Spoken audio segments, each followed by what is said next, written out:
Madame, Monsieur, bonjour. En 1977, l'ONU décrète officiellement le 8 mars comme journée internationale pour les droits des femmes. Depuis, les femmes dans le monde ont pu franchir bien des caps, mais beaucoup d'obstacles persistent encore, en général dans le monde, mais aussi au Maroc en particulier. Nous en parlons aujourd'hui en compagnie de la présidente de l'Association démocratique des femmes du Maroc. Amina Lotfi, bonjour et bienvenue. Bonjour. D'abord, félicitations pour votre élection à la tête de cette association. Merci. Je voudrais justement commencer par l'ordre du jour depuis votre élection, c'est la réforme du Code de la famille. Donc vous avez choisi de commencer par cela, votre mandat à la tête donc, de cette association démocratique des femmes du Maroc. Pourquoi une campagne de sensibilisation maintenant, plusieurs années après l'adoption de cette Moudawana? Écoutez, je voudrais juste préciser que ce n'est pas à partir de ce mandat donc, de l'Association démocratique des femmes du Maroc que nous avons décidé de mener une campagne de sensibilisation pour la réforme du Code de la famille. Mais souvenez-vous, notre première réforme et campagne de sensibilisation a commencé au début des années 2000. Où nous avions placardé, nous avions fait une grande campagne pour la réforme du Code de la famille, donc de la Moudawana de l'époque. Donc pourquoi cette campagne encore? Pourquoi nous remettons ça? Puisque initialement, on devrait dire 2004, nous avons eu une réforme que nous avions accueillie avec beaucoup de bonheur et de joie, dans la mesure où le Code de la famille de 2004 prônait l'égalité en droit et en responsabilité entre les deux époux, fixait l'âge du mariage à 18 ans, etc. Donc, a répondu à la majorité de nos revendications.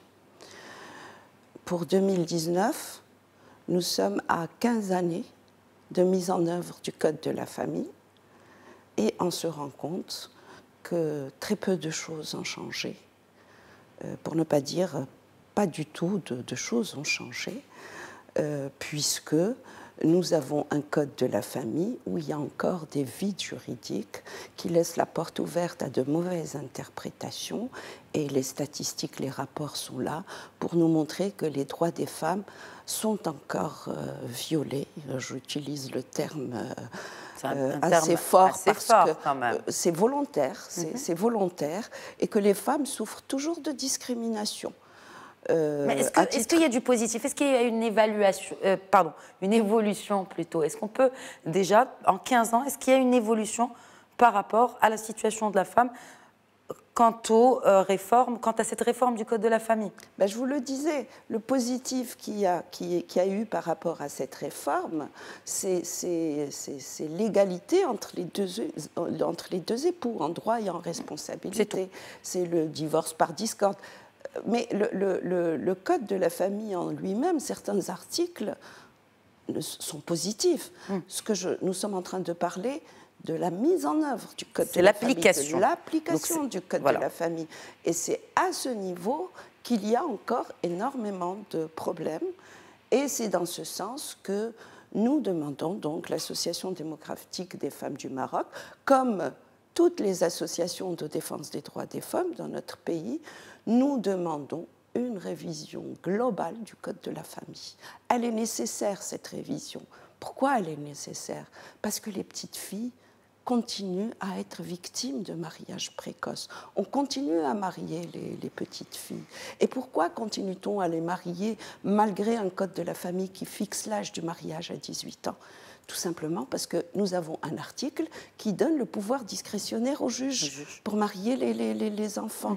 Donc comment il est tout à fait impensable qu'une seule personne puisse décider si une petite fille de 14 ans, 15 ans, 16 ans est apte au mariage. Donc si pour vous, le juge n'est pas apte pour donner ce genre de décision? Non, une personne, il faudrait plus qu'un juge. Il faudrait qu'il soit entouré d'une armée de professionnels, des psychologues, des médecins, etc. Mais pour nous, on doit l'âge du mariage est à 18 ans. Le Maroc a signé la Convention des droits de l'enfant, il a signé une série d'engagements, et notre Constitution prône l'intérêt suprême de l'enfant. Jusqu'à quand? Jusqu'à quand est-ce que nous allons continuer à dire c'est les mentalités, c'est les pratiques, c'est les... Mais il faut arrêter ces mentalités. La place d'une petite fille est à l'école. Elle n'est pas dans un foyer pendant une petite durée, puis une fois qu'elle a des enfants, elle divorce et elle va dans la rue et elle vit dans la marginalisation et la précarité. En effet. Alors, à part justement cet aspect-là, est-ce qu'il y a d'autres freins justement à l'application de ce code de la famille, selon vous, Madame Lotfi? Il y a ce frein, il y a aussi l'article 16 pour la reconnaissance du mariage qui laisse la porte ouverte donc au mariage des mineurs, mais également à la polygamie. Parce qu'on se marie par fetha, et après on va faire reconnaître le mariage aussi bien pour les mineurs que pour la polygamie. Et là, cet article 16 également doit faire l'objet d'une refonte globale. Le mariage est une institution et un mariage doit être fait entre un homme et une femme devant le juge. Alors, en début de cet entretien, vous avez évoqué les autres campagnes de sensibilisation de l'Association démocratique des femmes du Maroc. Pour celle-ci, qu'est-ce qui change? Qu'est-ce qu'il y a de nouveau? Alors, pour celle-ci... nous avons convenu au sein de notre association de changer un peu de façon de faire et d'approche. Et nous utilisons, parce que aussi il faut souligner qu'entre les années 2000 et maintenant, donc il y a les réseaux sociaux, il y a Internet, c'est une nouvelle ère. Et donc nous avons décidé d'utiliser différents canaux. Le premier canal, donc notre campagne actuelle, se compose de 3 volets. Le premier volet, c'est les pièces de théâtre grand public. Donc nous avons un partenariat avec l'association ISIL et nous avons fait une pièce de théâtre qui a été présentée, dont la première a été lancée hier au théâtre Mohamed V. Nous avons eu plus de 1000 personnes, plus de 1000 spectateurs et spectatrices. Et à travers cette pièce de théâtre, nous montrons le vécu des femmes, dont notamment une petite fille mariée donc un mariage des mineurs, une femme qui n'a pas d'enfant et dont le mari veut se remarier. Donc nous traçons le vécu et faisons un parallèle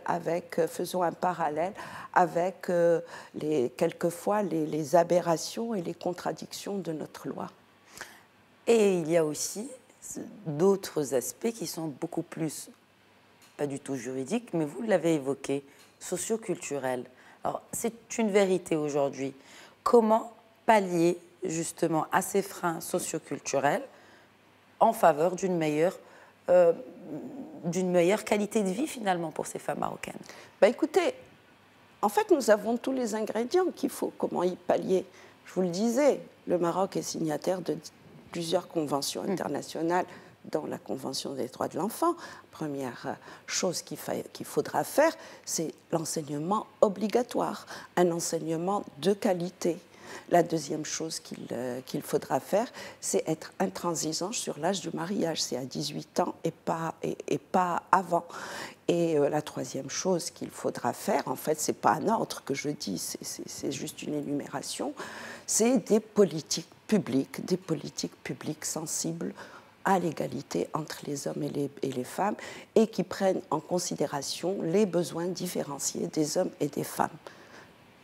On harmonise les lois avec la Constitution et les engagements du Maroc en matière des droits des femmes, puisque notre Constitution prône la primauté des conventions internationales sur la loi interne. On harmonise ces lois.